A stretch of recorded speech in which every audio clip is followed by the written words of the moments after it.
Turning your pain into purpose. 5 steps we can use as parents to break the circle. How we can turn our pain into our purpose. Now we must remember that your deepest wounds can become your greatest tool of transformation. Are you wounded? Are you broken? I am here to encourage you.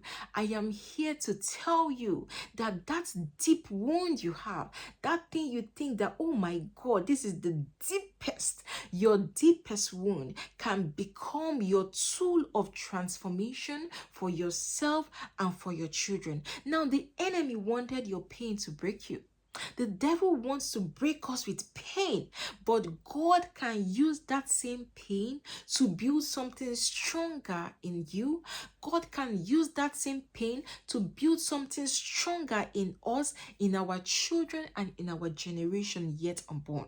So, what are the 5 purpose-filled steps we can use to break this circle of pain? Number 1, name the pain. Name the pain. Name how you feel. You can't heal what you deny. You can't heal what you dismiss. Some people, when you ask them, how do you feel? They tell you, I'm okay, I'm fine. But deep within them, they are going through pain. So for us to break this circle of pain, for us to use this pain for our purpose, to transform our lives and the lives of our children, you have to be able to name the pain, because you cannot heal what you deny. You cannot heal what you dismiss. So ask yourself, what experience growing up or even as an adult has hurt you the most? What is the pain? Name the pain. Name how you feel. Ask yourself, sit down, journal, ask yourself, what is that experience that has hurt you the most? Could it be the experience of neglect? Could it be the experience of criticism? Could it be the experience of shame? Could it be the experience of abandonment? Could it be the experience of control? And when you name this pain, begin to replace it with the truth in God's word and tell yourself the truth will set you free. Name this pain. Get to this point of being comfortable with naming that pain. It's a step to break the circle of pain. Number 2 is own the pattern you don't want to repeat. That pattern you don't want to repeat, can you begin to own it? Because pain often turns into patterns. Sometimes our pain turns into the pattern of yelling. Sometimes our pain turns into the pattern of emotional shutdown. Sometimes our pain turns into the pattern of perfectionism. Sometimes our pain turns into the pattern of emotional silence. You're silent as a parent. You want everything to be perfect. You shut down emotionally. If anybody asks you how you're feeling, you're okay. But deep down within you, you are having emotional chaos. Sometimes you yell. It's possible you're doing all this because of your pain. It's possible that over time, your pain have turned into these patterns that is not serving you, that does not even serve your children. You must be able to own the pattern. That pattern you don't want to receive, can you begin to own it so you don't repeat it? Say it aloud. I learned. What did you learn? And choose to act in the right way. If you're emotionally shut down, begin to work on your emotions. If you're that parent that wants everything perfect, begin to see the process. Begin to focus more on the process. If you're that parent that learns yelling, learns shouting, begin to tell yourself, how can you be a more connected parent to communicate with grace and love?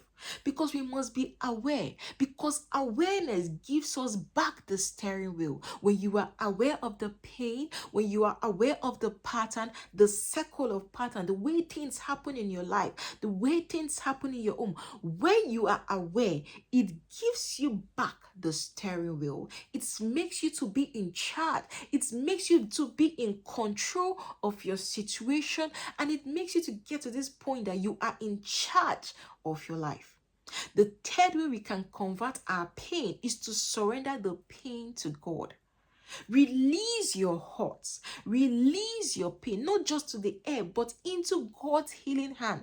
That thing that hurts you the most, that thing that pains you the most, that thing you don't want to talk about, you don't want to discuss it with anybody. Can you begin to release it to God? While you are working on this process, can you begin to hand it over to God's healing hand? Say, God, I give you this pain. Give this pain to God. Hand over this pain to God. Use this pain to build what trauma tried to destroy in you. Tell God, use this pain to build in me that thing trauma tried to destroy in me. Hand over your pain to God, because pain surrendered becomes power repurposed.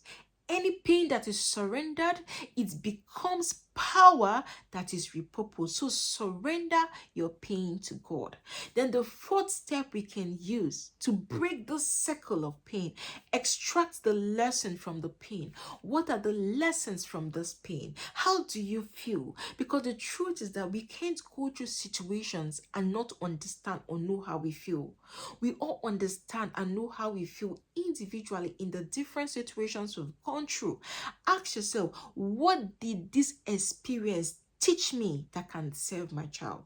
This pain you went through, this difficult situation you went through, this challenge you went through, what can you learn from this experience that can serve my child?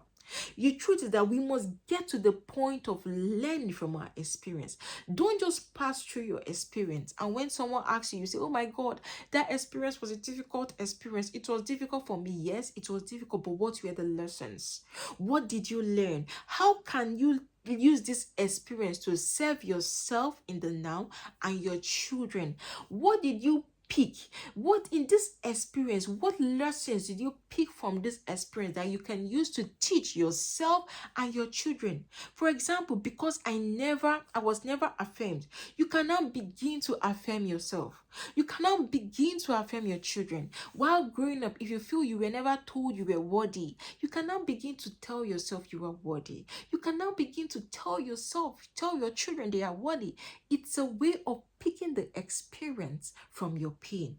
Another example could be, because I was silenced, I now create a safe space for my emotions. Probably you were silenced. You were not allowed to express any emotion. It's an experience. So what are the lessons? You can now say, because I went through this experience of being silent or my emotions being shut down, I am now going to create a safe space for my emotions. I am going to create a safe space for my children to express their emotion in a safe space and in a safe home. Turn every wound into a wisdom well for your legacy. Every wound you have been through, every wound we have been through, we can begin to look at the other side. Like my coach will always say, the gift of perspective. What perspective are you picking from that experience? What perspective are you picking from that challenge? Do you know you can turn all your wounds? Do you know you can turn every wound into a wisdom well for your legacy? Don't sit down in self-regret. Don't sit down and say, oh my God, it is finished. I can't do anything. This situation wants to kill me. You know, get up. Rise up and begin to turn that wound into a wisdom well for your legacy. The fifth step we can use to break the cycle of pain is to create a legacy habit from that lesson. Now, every healed wound should produce a new rhythm in your home. What have you learned, as I said, from that wound? Start a legacy habit. For example, you can start things like daily affirmations. Maybe you were not affirmed while growing up. You can start a habit of daily affirmations in your home. Probably you were not checked in emotionally. You were not checked as a child. You just grew up without knowing about emotion. You can start a habit in your home of weekly emotional check-ins. You can also start a habit of telling your children, I am proud of you. You should be proud of yourself. You can tell your children things like, how does this make you feel? What you did not get through your experience, you can create it as a habit in your family and begin to implement. You can apologize you can model apology. For example, your parents did not apologize to you when you were growing up. Maybe they did something and they will not talk about it. You can create a ritual in your home of apology modeling, intentionally modeling apology in your home, modeling apology in your reaction in what you do. It's a habit you've been able to pick from that experience. You could also introduce storytelling your journey of change. Create a habit of teaching your children the experiences, the lessons you went through your pain. Obviously, age appropriate. You tell them what is age appropriate, because your scars are now the seeds of generational healing.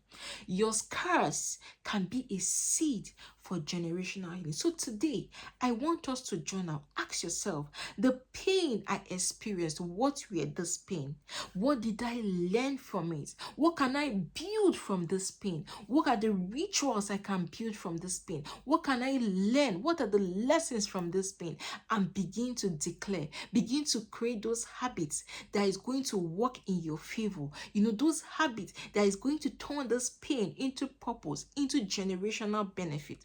Tell yourself, I will no longer bleed where I was wounded. I will rather build from it. I repeat, tell yourself, I will no longer bleed where I was wounded. I will rather build from it. I believe this has helped you. Please like this video, please share this video, and please subscribe to our YouTube channel. Thank you.